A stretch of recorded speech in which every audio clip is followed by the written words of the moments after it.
अस्सलाम वालेकुम गाइस। तो आज मैं आप लोगों के लिए लेकर आया हूँ प्रॉफिट के बारे में हमने पढ़ना है। Profit markup and profit margin. सही है।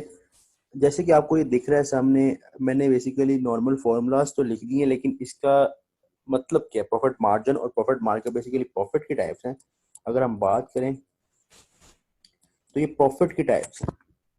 जब प्रॉफिट कैलकुलेट किया जाता है ना, उस वक्त या तो प्रॉफिट मार्जिन के थ्रू कैलकुलेट किया जाता है या प्रॉफिट मार्कअप के थ्रू कैलकुलेट किया जाता है। सही है। प्रॉफिट मार्कअप क्या है, प्रॉफिट मार्जिन क्या है, बेसिकली इनको कैलकुलेट किस तरह किया जाता है, बेसिक हमने इस वीडियो में यही सीखना है। प्रॉफिट मार्जिन और प्रॉफिट मार्कअप का मतलब क्या है? प्रॉफिट मार्कअप वो होता है कि जब हम प्रॉफिट कैलकुलेट करते हैं on the basis of cost, यानी कि हम कॉस्ट को बेस रख के, कॉस्ट को यहाँ लिखा हुआ है फॉर्मूले में, अगर हम देखें उसमें लिखा हुआ है कॉस्ट ऑफ सेल्स, तो इसका मतलब है कॉस्ट ही। जब हम कॉस्ट को, टोटल कॉस्ट को बेस रख के प्रॉफिट निकालते हैं ना, तो उस वक्त जो प्रॉफिट आता है वो होता है प्रॉफिट मार्कअप। और मार्जिन में क्या होता है? मार्जिन में होता है सेल्स। जिस वक्त हम सेल्स को बेस रख के प्रॉफिट निकालते हैं वो होता है प्रॉफिट मार्जिन। ठीक है। अच्छा, प्रॉफिट मार्जिन और प्रॉफिट मार्कअप, जो कंपनीज प्रॉफिट मार्कअप यूज करती हैं वो कैसे यूज करती हैं, जो कंपनी प्रॉफिट मार्जिन यूज करती हैं वो कैसे यूज करती हैं?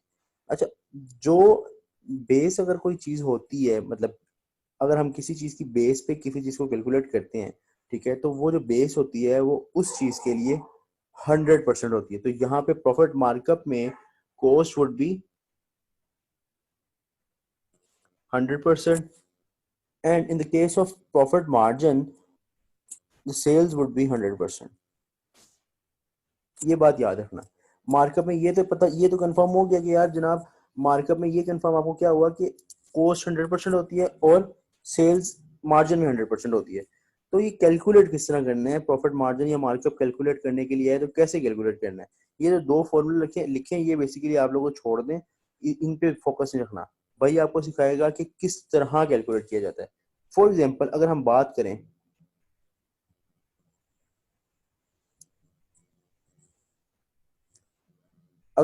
करें, ये देखो,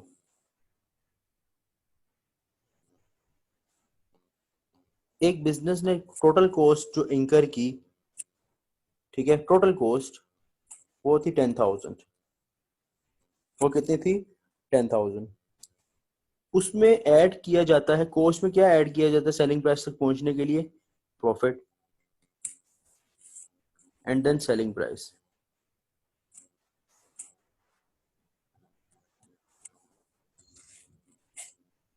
मुझे सेलिंग प्राइस तक पहुंचना है, सेलिंग प्राइस तक पहुंचना है, तो प्रॉफिट मुझे चाहिए होगा। यहाँ प्रॉफिट लिखूंगा तो उसमें ऐड करके कहाँ पहुंचूंगा? सेलिंग प्राइस तक। तो रिक्वायरमेंट क्या थी कि मुझे सेलिंग प्राइस बताओ। अगर अगर क्या है, 20% प्रॉफिट है, जब मुझे ये बताया गया कि 20% प्रॉफिट है, तो मैं उसका क्या सवाल करूंगा? भाई ये तो बताओ कि 20% मार्कअप है या 20% मार्जिन है।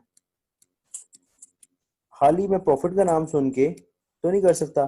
मुझे पता चला 20% मार्जिन है। ठीक है। अब मार्जिन तक पहुंचने के लिए, मतलब अगर हम बात करें, इसको मैं थोड़ा लाइन में लिख दूं।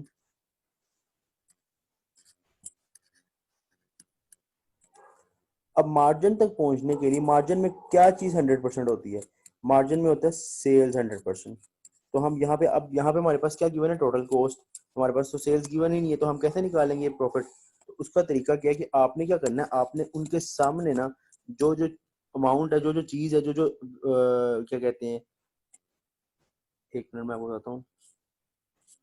हाँ, जो जो अमाउंट है उनके सामने उनकी परसेंटेज, रेलिवेंट परसेंटेज लिख लेनी है। अब से मार्जिन में क्या होता है? सेल्स 100%। मैंने लिख लेना सेल, ये सेल्स बेसिकली सेलिंग प्राइस ही है, इसके सामने 100% लिख लिया। अच्छा, ये 100% है, प्रॉफिट कितना है? प्रॉफिट उसने दिया हुआ क्या? 20%।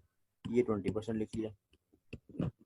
अच्छा, अगर ये 100% है और प्रॉफिट 20% है, तो कॉस्ट क्या होगी? कॉस्ट और प्रॉफिट ऐड होते हैं तो हमारे पास क्या आता है? Selling price. तो कॉस्ट क्या होगी? 80। देखो 80 percent plus 20% is equal to 100%। तो ये कॉस्ट इस तरह आएगी, 100 में से मैंने माइनस 20 की, बेसिकली रिवर्स कैलकुलेशन की। अब मुझे पहुंचना होगा सेलिंग प्राइस तक। सेलिंग प्राइस तक उस सूरत में पहुंचूंगा अगर पहले प्रॉफिट तक पहुंचूंगा। और मुझे अगर सेलिंग प्राइस, अगर फॉर एग्जांपल मुझे सेलिंग प्राइस दी होती, और सेलिंग प्राइस फॉर एग्जांपल मैं कहता हूँ कि यार मुझे दी होती 12,000, ये मुझे कंफर्म नहीं है अभी, 12,000, मैं सीधा सीधा क्या करता हूँ, वो कहता है 20% प्रॉफिट ऑन मार्जिन निकालो, मैं 12,000 का डायरेक्टली सेलिंग प्राइस का मैं 20% प्रॉफिट 20% ले लेता, तो वो क्या आ जाता, 2400 प्रॉफिट आ जाता। लेकिन अभी क्या सीन है, अभी उन्होंने मार्जिन कहा है, लेकिन मसला क्या आ रहा है, मसला किस चीज में आ रहा है कि उन्होंने टोटल कॉस्ट दी है, सेलिंग प्राइस नहीं दी। उस सूरत में क्या करेंगे, हमें ये तो पता है ना कि यार ये 10,000 कितने परसेंट है, 80% है, प्रॉफिट कितने परसेंट है, 20% है, सेलिंग प्राइस तो 100% ही है। हमें एक चीज का पता है, एक अमाउंट का। जब हमें एक भी अमाउंट का पता हो ना इस सवाल में, तो हम बाकी कुछ भी निकाल सकते हैं, ठीक है। वो इस तरह के देखो, टोटल कॉस्ट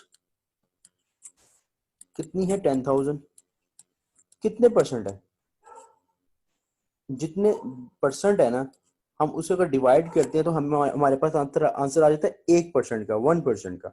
जब हमारे पास आंसर 1% का आ गया, तो हम उसको मल्टीप्लाई कर दें जितने परसेंट तक जाना है। अगर हमें प्रॉफिट निकालना है तो हम 20% तक जाना है तो 20 लगा देंगे। अगर हमें डायरेक्टली सेलिंग प्राइस पे जाना है तो हम यहाँ पे 100 भी डाल लगा सकते हैं, ठीक है। तो 10,000 डिवाइडेड बाय 80 इंटू 20, जब हमने इसको क्या कहते हैं कैलकुलेट किया, तो हमारे पास आंसर आ गया 2500। ये 2500 क्या प्रॉफिट है, मैंने यहाँ लिखा 2500 और ऐड करके सेलिंग प्राइस निकाल दी 12500, ठीक है। अब देखो यार, जरूरी नहीं है कि मैं इसमें प्रॉफिट ऐड करूं फिर डाल, मैं डायरेक्टली सेलिंग प्राइस तक भी जा सकता हूँ। वो किस तरह, इसी के थ्रू 10,000 तक। अभी मुझे कुछ भी नहीं पता, फॉर एग्जांपल मुझे ना ये पता है ना ये पता है, अभी हमने 10,000 तक जाना है, 10,000 से ही जाना है। तो क्या लिखता मैं, 10,000 टोटल कॉस्ट है डिवाइडेड बाय टोटल कॉस्ट कितने परसेंटेज है, 80%, इंटू कितने परसेंटेज जाना है, सेलिंग प्राइस तक, सेलिंग प्राइस की परसेंटेज कितनी है, 100%। तो जब मैंने ये किया तो मेरे पास सीधा सीधा आंसर क्या आ गया, 12,500। ये हमने किया मार्जिन के थ्रू, जिसमें सेल्स को हमने 100% रखा, ठीक है। जरूरी नहीं है, अगर तो आपको सेलिंग प्राइस वो डायरेक्ट दे देता, सेल्स डायरेक्ट दे देता, तो आप डायरेक्टली भी फॉर्मूला लगा के जा सकते थे। लेकिन मैंने आपको तरीका समझाना था कि जब सवाल आता है, इसका अक्सर ये टेस्ट होता है, या फिर ये जब ये आपको कहीं आप स्टेटमेंट पढ़ रहे हो, आपको कोई जॉब कार्ड है आपके पास, आप वो पढ़ रहे हो, आपको समझ नहीं आ रही कि किस तरह कैलकुलेट करना है इन practical life, in your studies life, तो उस सूरत में ये जो है ना, इस चीज का ख्याल रखें, ठीक है। अगर हम इसके बाद बात करें ना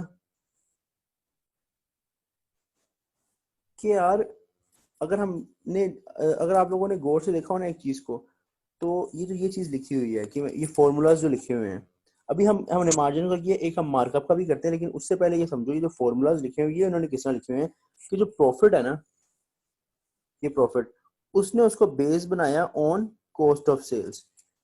इसका मकसद ये यहाँ पे क्यों था, इसने इसको मार्कअप क्यों कहा, देखो, इसने सिर्फ यहाँ ये बताया कि जब प्रॉफिट की बेस सेल्स होगी ना, उस वक्त जो प्रॉफिट आएगा वो प्रॉफिट मार्कअप होगा, और जो प्रॉफिट की base sale cost of sale होगी, सॉरी, यहाँ पे सेल्स होगी तो मार्जिन आएगा, सही है।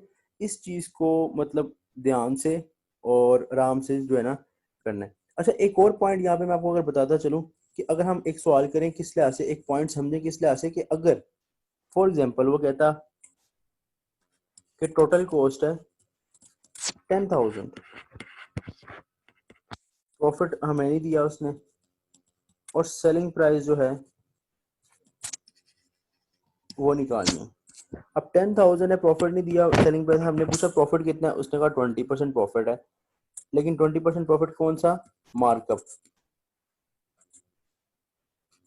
अब मार्कअप के सीन में कौन 100% होता है, ऑब्वियसली मार्कअप के सीन में कॉस्ट 100% होती है। तो हमने कॉस्ट के सामने डायरेक्टली क्या लिख दिया, 100%, प्रॉफिट कितना है 20%, तो सेलिंग प्राइस इससे इस सूरत में क्या हो जाएगी, 120%। ये याद रखना इस बात को, क्योंकि ऐड होती है। लेकिन अगर हम यहाँ पे डायरेक्टली भी निकाल लेते प्रॉफिट, तो हम आ सकता था कि 10,000 का डायरेक्टली हम 10,000 हमारे पास बेस है और वही हमें गिवन भी है, तो 10,000 मल्टीप्लाई 20% भी कर देते तो ठीक था। लेकिन मैंने इस तरह किया था कि आपको इस ऊपर वाले फॉर्मेट की समझ आ जाए। तो 10,000 डिवाइडेड बाय 100%, ये मेरे पास आ जाएगा 1% का इंटू 20%, तो ये मेरे पास कितना आ गया 2,000 का profit. And in at last will get the selling price of 12,000। यही मैं आपको कह रहा था यार, डायरेक्ट मुझे सेलिंग प्राइस निकाल के दो, तो आप क्या करते 10,000 डिवाइडेड बाय 100% इंटू 120%, तो ये मेरे पास क्या आई थी डायरेक्ट सेलिंग प्राइस जो कि आती है 12,000। सही है। इस तरह आपने प्रॉफिट मार्जिन और प्रॉफिट मार्कअप को देखना है। कभी कभार आपके पास क्या होगा कि फॉर एग्जांपल वो यहाँ पे ना सेलिंग प्राइस दी होती, ये सेलिंग प्राइस दी होती, ठीक है, मैं यहीं पे यहीं से एग्जांपल निकालता हूँ, यहीं पे सेलिंग प्राइस दी होती 12,000 की, और मुझे आपको कहा जाता है कि कॉस्ट बताओ कितनी है, ठीक है, सारा डाटा यही होता, ये जो ये गिवन है यही डाटा होता। तो आप बताते कैसे कॉस्ट है, अगर 12,000 आपके पास सेलिंग प्राइस गिवन है, तो उस सूरत में आपको पता था 20% क्या है प्रॉफिट मार्कअप, प्रॉफिट के सामने तो प्रॉफिट ही आएगा 20%, ठीक है। मार्कअप है तो आपको खुद पता होना चाहिए कि कॉस्ट कितने परसेंट है, 100% है, ठीक है। तो मार्जिन कितना हो जाएगा, सेलिंग प्राइस कितनी हो जाएगी, इन दोनों को ऐड करके 120%। अब मैं आपको कहूँ यार मुझे बताओ डायरेक्ट कॉस्ट निकाल के दो, तो आप क्या करते, मैंने आपको क्या कहा था कि जो कॉस्ट होती है उसको डिवाइड करते हैं उसी की परसेंटेज से, तो 12,000 डिवाइडेड बाय इसकी परसेंटेज क्या 120%, तो मेरे पास 1% का आंसर आ जाएगा। मल्टीप्लाई किस परसेंट तक जाना है, कॉस्ट निकालनी है तो 100% कर लो, और अगर पहले प्रॉफिट निकालना है तो फिर डिवाइडेड बाय 120 इंटू 20% कर लो, ये आपके पास आ जाएगा 10,000, और ये आपके पास आ जाएगा 2,000।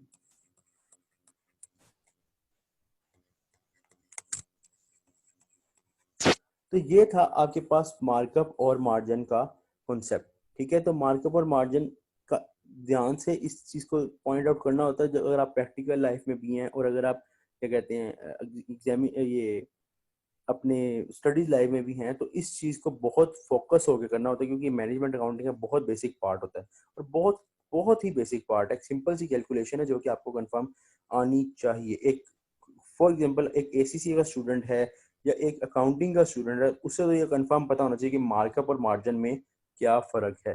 तो इसी तरह मैं आपके साथ मुख्तलिफ वीडियोस लाता रहूँगा छोटे छोटे टॉपिक्स पर, ताकि आप लोगों के लिए आसानी हो।